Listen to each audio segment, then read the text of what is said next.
오늘 우리에게 주시는 하나님의 말씀은 역대기하 26장 14절에서부터 23절까지 말씀을 제가 봉독합니다.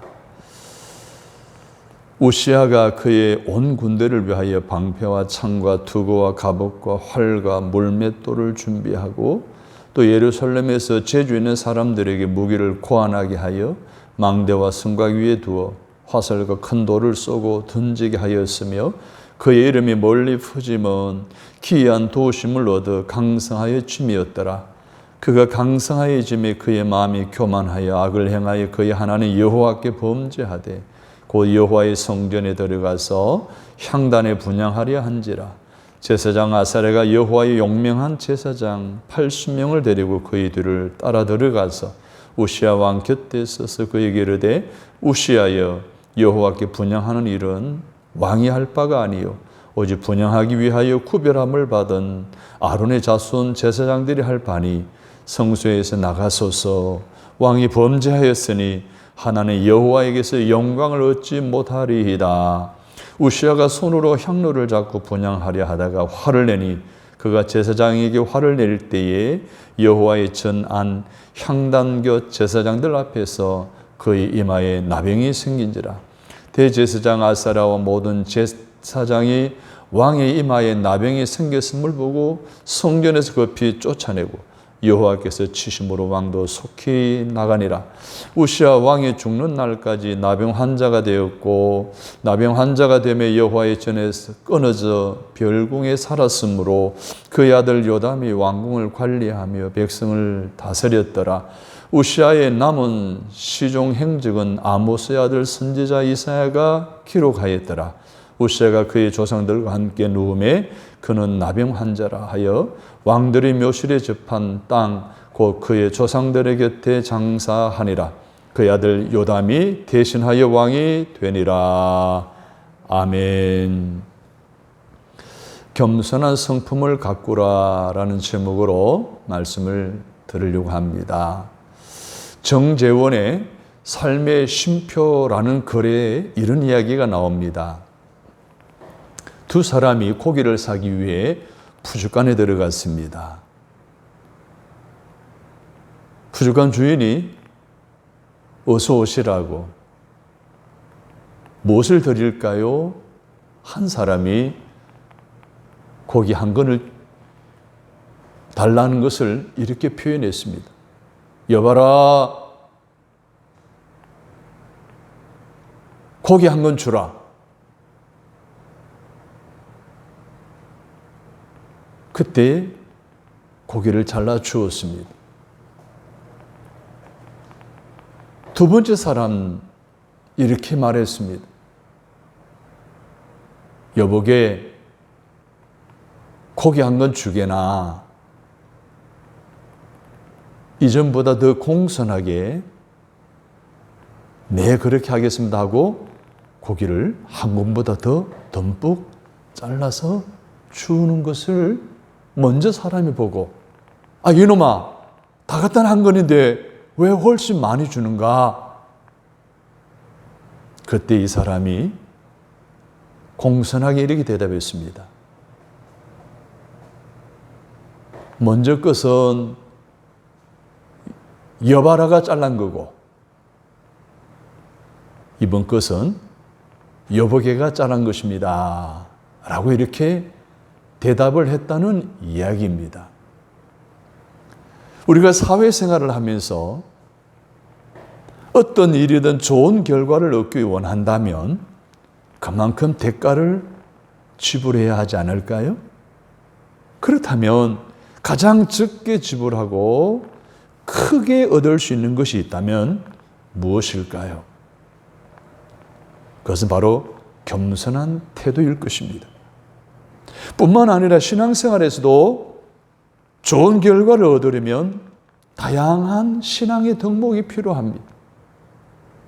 그 중에서 세상 사람들에게 가장 영향을 끼치고 좋은 결과를 얻을 수 있는 덕목을 꼽는다면 아마 겸손의 덕목일 것입니다. 그래서 성자 어거스틴은 그리스도인의 첫째 덕목이 겸손이고 그리스도인의 둘째 덕목 겸손이고 셋째도 겸손이다라고 말을 했습니다. 그래서 겸손이라는 것은 사회생활과 신앙생활에 있어서 모든 덕행의 최고봉일 뿐만 아니라 기초라고 말할 수가 있겠습니다. 겸손과 반대되는 말은 무엇일까요? 교만이죠. 아우구스티누스에게 누군가 물었습니다. 겸손의 반대말은 무엇입니까? 교만이지. 그럼 교만은 무엇입니까? 교만은 내가 겸손하다고 생각하는 것이지 라고 말을 했습니다. 신앙생활에 있어서 우리가 가장 멀리 해야 될 것이 있다면 바로 이 교만이 아니겠습니까? 왜냐하면 교만은 하나님이 가장 싫어하시기 때문에 인간의 최초의 죄가 교만에서 나왔기 때문에 하나님이 싫어하시는 것이 아닐까요? 에덴 동산에서 다른 건 다 허락하시되 중앙나무에 있는 실과는 따먹지 말라 정령 죽으리라 라고 말씀하셨습니다. 그런데 사단의 미혹에 하와는 진짜 자기가 하나님이 될 것이라는 기대 속에 결국 선악과를 따먹습니다. 하나님같이 되려고 교만한 마음을 갖자 결국은 죄를 범하고 말았던 거예요. 그 죄의 결과는 어떻습니까? 신라곤이었죠. 교만은 우리에게 이처럼 엄청난 부정적인 결과를 가져다 주는 것입니다. 오늘 본문에 보면 우시아에 대한 기록이 나오는데 이 우시아를 열왕기서에서는 아사라라고 이렇게 쓰고 있습니다. 열왕기서에서의 이 아사랴 우시아 왕에 대한 기록은 두 가지가 있는데 그가 16세에 왕이 되었고 그리고 52년 동안 다스렸다라고 했습니다. 그 외에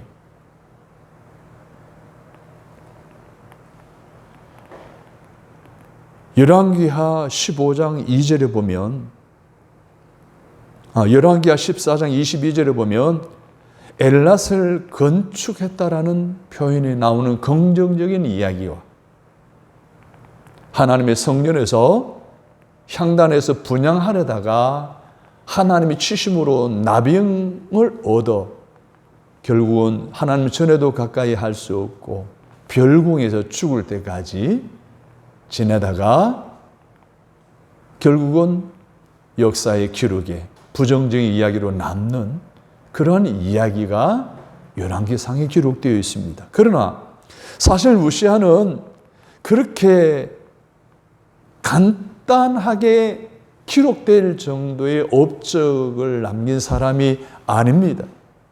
역대기서에 의하면 우시아는 위대한 왕이었습니다.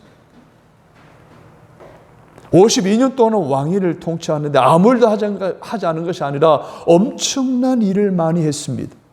그의 치하에서의 유다는 부강한 나라가 되었습니다. 솔로몬 시대에 가졌던 그 영토를 거의 다 다시 되찾을 만큼 솔로몬 이후로 가장 위대한 왕이라고 일컬어지는 정도의 강력한 나라를 세워간 우시아였습니다. 이 엘롯을 건축하여 유대에 복속시켰다라고 표현하고 있는데 이 엘롯은 지금의 아카바만 제일 위쪽에 있는 에일랏이라는 항구 도시입니다. 이 에일랏은 아프리카와 아라비아와 인도의 해상의 무역을 장악할 수 있는 거점 도시이기도 했습니다. 한때는 에돔이 배반할 때 유대의 지배를 벗어나기도 했는데 우시아 왕 때 다시 유다 땅으로 복귀시킨 곳이기도 합니다. 뿐만 아니죠. 블레셋을 복속시키고 성을 다 허물고 그곳에 유다 성읍들을 건축하는 업적을 남깁니다.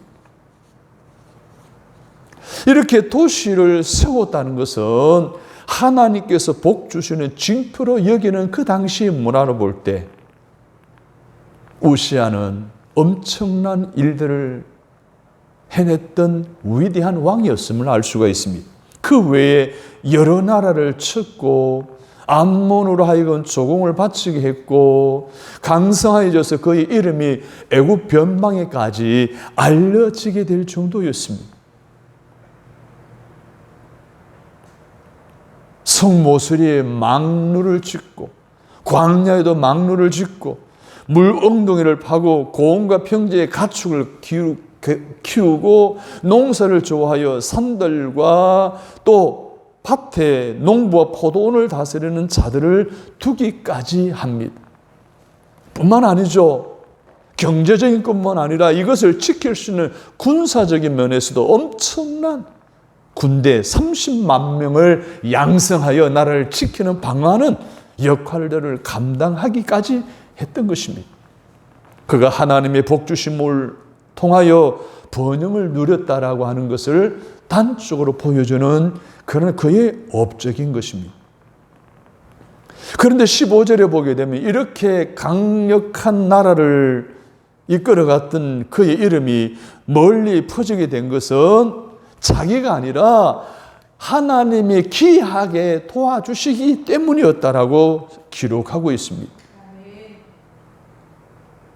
4절 5절에서 보게 되면 우시아가 하나님 보시기에 정직히 행하였고 하나님을 찾았고 그가 하나님을 찾을 동안 하나님이 그를 형통하게 하시기 때문에라고 기록을 하고 있습니다. 이토록 많은 업적을 남긴 우시아이기에 열왕기에서 그토록 가볍게 기록되어졌다는 것은 의아하게 여길 수밖에 없습니다.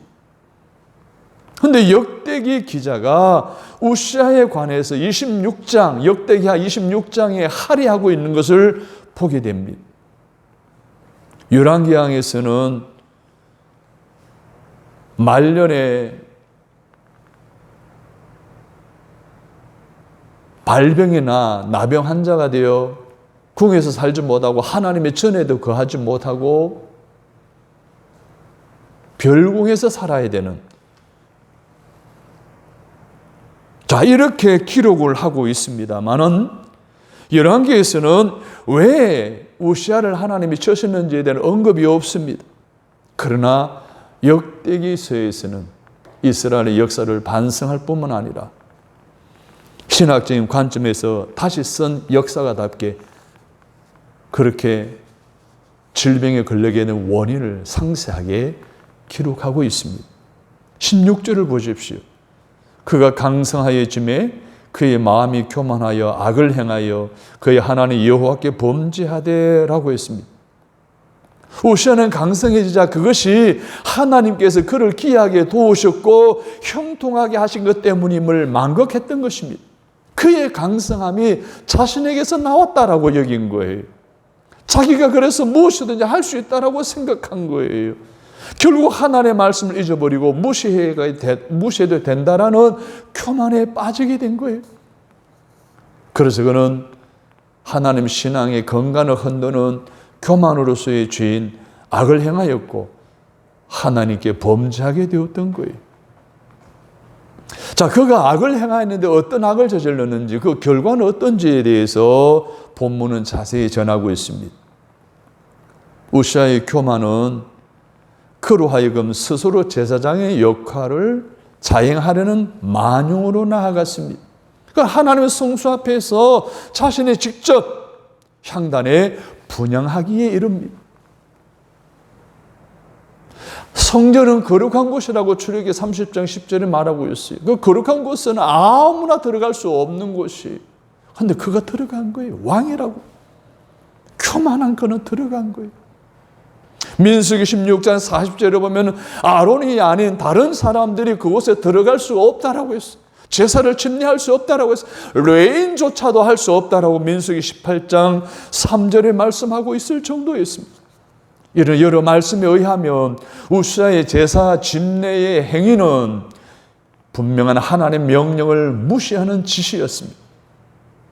그것이 하나님이 그토록 싫어하시는 영적 교만으로 나타난 모습이었던 것입니다.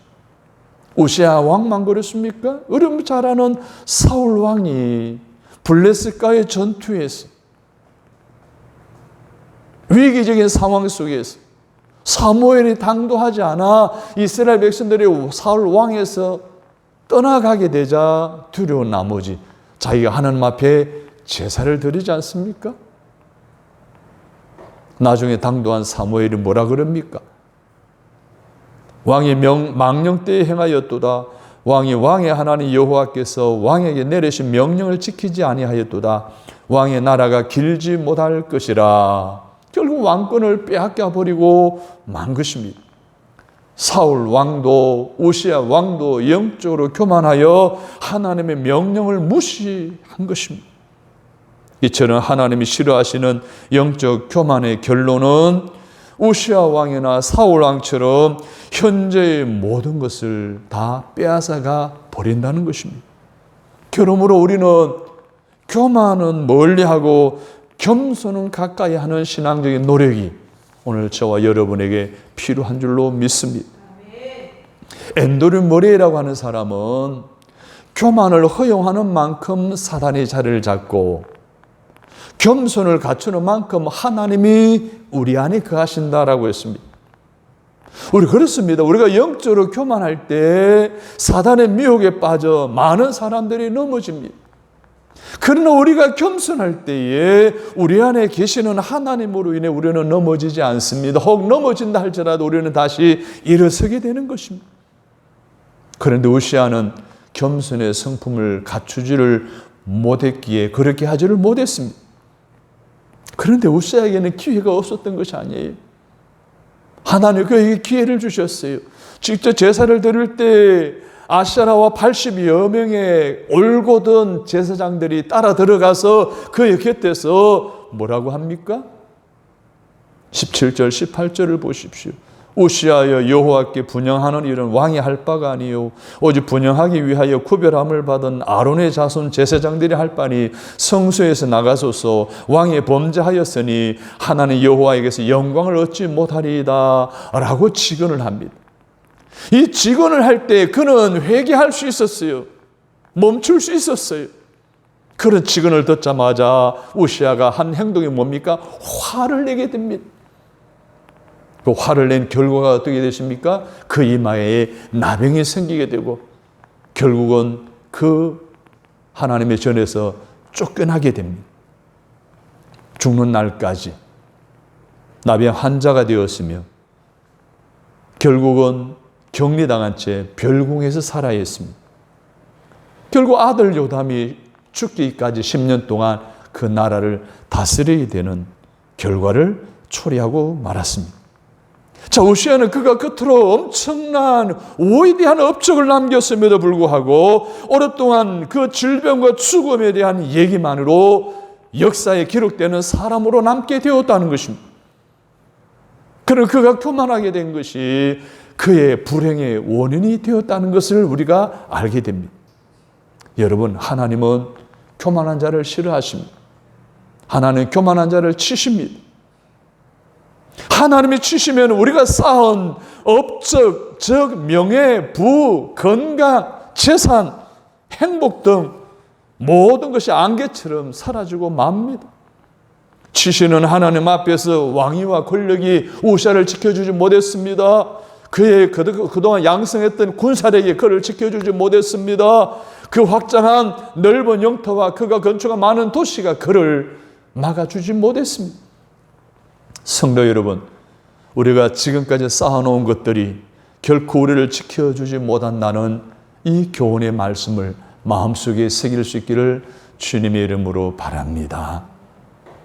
그런데 오늘 26장 4절에 보면 우시아도 처음에는 하나님 보시기에 정직히 행하였습니다. 5절에 보십시오. 하나님의 묵시를 밝히 하는 스가랴가 사는 날 동안에 하나님께 순종하며 찾아갔습니다. 그가 하나님을 찾는 동안 하나님이 그를 형통케 하셨다는 거예요. 전쟁에서 승리하게 하셨죠.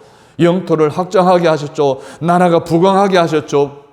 그의 이름이 널리 변방에까지 알려지게 되었습니다. 그러나 그가 교만해지고 분수를 알지 못하여 하나님의 말씀에 순종하지 아니하고 그 앞에서 악을 행하며 하나님의 영광을 가로채려 했을 때 하나님께서는 그를 치신 거예요. 그래서 영광을 얻기는커녕 치욕스러운 질병을 얻게 된 거예요.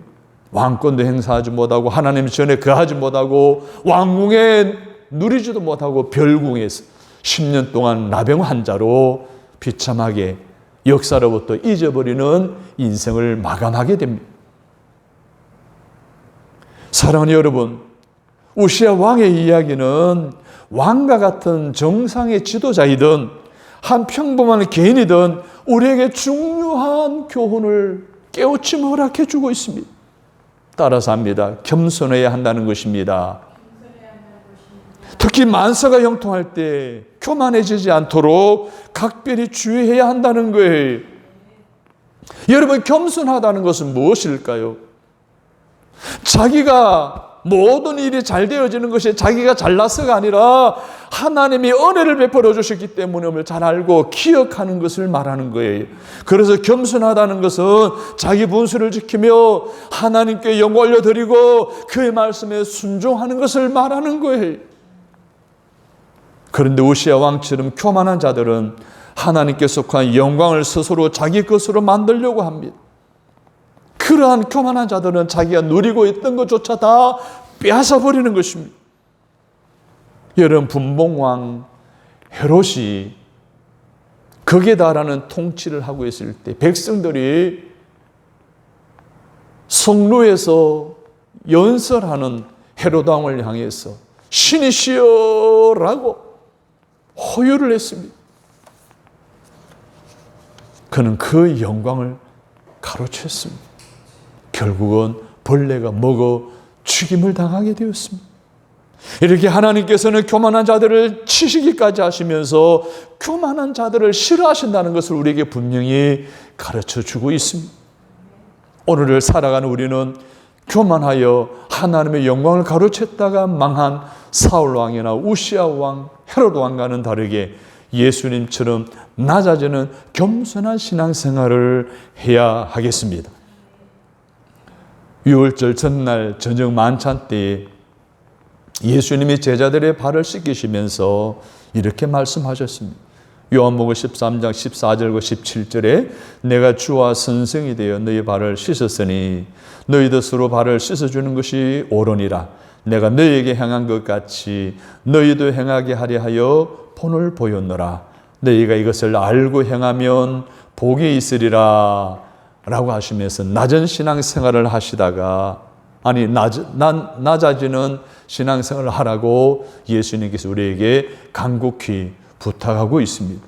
그러므로 우리에게는 자신을 낮추는 겸손의 성품이 필요합니다. 그럼 어떻게 얻을 수 있을까요? 스승과 제자가 길을 걸어가고 있습니다. 제자가 묻습니다. 스승님, 진리란 가까운 길가에 조약돌처럼 가까운 데 있다라고 하셨지요. 그때 스승이 이렇게 대답했습니다. 아니, 그렇게 쉽게 찾을 수 있는 진리를 왜 사람들은 터득하지 못할까요? 그때 스승이 이렇게 대답했습니다. 사람들이 조약돌을 줍기 위해 허리를 굽히지 않은 것처럼 자신을 낮추지 않기 때문이지 라고 했습니다. 예수님처럼 스스로 낮추는 노력이 우리의 신앙생활에 필요하다는 것입니다. 우리도 예수님처럼 자신을 낮추는 겸손의 성품을 잘 가꾸어 이 시대에 리더로 쓰임받을 수 있게 되기를 주님의 이름으로 축복합니다. 사랑하는 성도 여러분, 요한복음 13장 17절에서 너희가 이것을 알고 행하면 복이 있으라 라고 하신 말씀처럼 자신을 낮추는 겸손의 신앙생활을 하게 되면 따라오는 복이 있습니다. 어떤 복일까요? 첫째는 하나님의 겸손한 사람들을 사랑하십니다. 그러므로 우리 하나님은 겸손하게 살아가는 사람들에게 은혜의 은혜를 더하여 주십니다. 욥기서 22장 29절에서 욥은 이렇게 간증합니다. 사람들은 너를 낮추고도 너는 교만했나라고 말하라. 하나님의 겸손한 자를 구원하시리라. 그리고 스바냐 2장 3절에서 스바냐는 이렇게 약속했습니다. 세상의 모든 겸손한 자들아 너희는 여호와를 찾으며 공의와 겸손을 구하라. 너희가 혹시 여호와의 분노의 날에 숨김을 얻으리라. 베드로전서 5장 5절에서는 베드로는 이렇게 약속했습니다. 젊은 자들의 이와 같이 장로들에게 순종하고 다 서로 겸손으로 허리를 동이라. 하나님의 교만한 자를 대적하시되 겸손한 자들에게는 은혜를 주시느니라. 하나님은 겸손한 자들을 사랑하십니다. 그래서 하나님은 겸손한 자들에게 은혜에 은혜를 더하여 주시기를 원하십니다. 두 번째로는 하나님 스스로 낮아지는 이들을 하나님은 더 높이 세워주신다고 말씀하셨습니다. 누가복음 14장 11절에 무릇 자기를 높이는 이는 낮아지고 자기를 낮추는 이는 높아지리라. 예수님이 그렇게 낮아지는 삶을 사셨고 본을 보이셨습니다. 그런 삶을 사셨던 예수님을 이 하나님께서는 세상의 모든 사람의 무릎을 그의 발 앞에 꿇게 하셨다라고 했습니다. 예수님을 높여주신 거예요. 여러분, 우리가 스스로 낮아지면 하나님은 높이십니다. 겸손을 갖추시기를 바랍니다. 겸손한 성품을 가꾸시기를 바랍니다. 세 번째는 그러한 겸손한 신앙생활을 하는 그들을 하나님께서는 사랑하시고 사람들로부터도 사랑을 받게 해주신다고 주님은 말씀하셨어요. 빌립보 2장 3절에서 아무 일에든지 다툼이나 허영으로 하지 말고 오직 겸손한 마음으로 각각 자기보다 남을 낮게 여기고 라고 했습니다. 남을 낮게 여기는 겸손한 마음으로 사람과의 관계를 유지해 나갈 때 하나님으로부터도 사랑을 받게 되지만 사람들로부터도 사랑을 받는다라고 빌립은 분명히 권면하며 약속해 주고 있습니다. 사랑하는 여러분, 하나님의 사랑을 받기를 원하십니까? 사람들의 사랑을 받기를 원하십니까? 예수님처럼 남을 낮게 여기는 인간관계를 통해서 겸손한 삶을 추구해 나아가시기를 간절히 바랍니다. 사랑하는 여러분, 사울 왕이나 우시야 왕처럼 또는 헤롯 왕처럼 스스로 역사에 이름을 남기겠다고 교만을 부리는 사람들은 오히려 역사로부터 외면을 당합니다.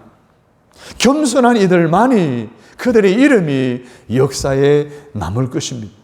그러므로 우리는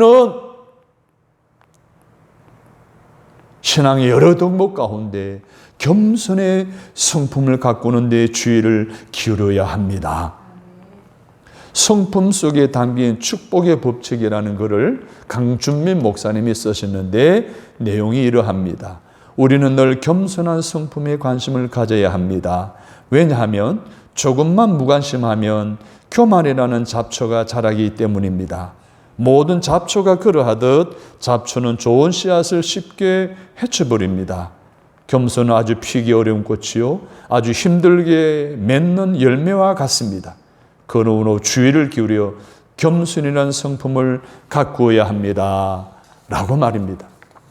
사랑하는 성도 여러분, 주님 오실 그날까지 우리가 살아갈 때 하나님과 사람 앞에 끝까지 겸손한 성품에 관심을 가지시기를 바랍니다.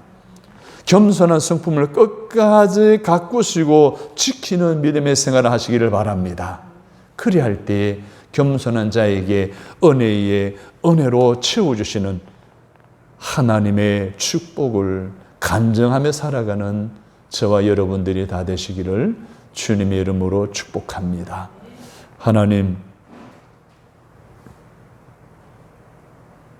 우시야 왕을 통해서 겸손한 성품을 가꾸어야 함을 배웁니다. 주님 오실 그날까지 끝까지 겸손함의 성품을 가꾸고 지키는 믿음의 생활 집중하게 하옵소서. 겸손한 자에게 주시는 은혜로 우리의 삶을 채워가는 신앙의 삶이 되게 하옵소서. 예수님의 이름으로 기도합니다. 아멘.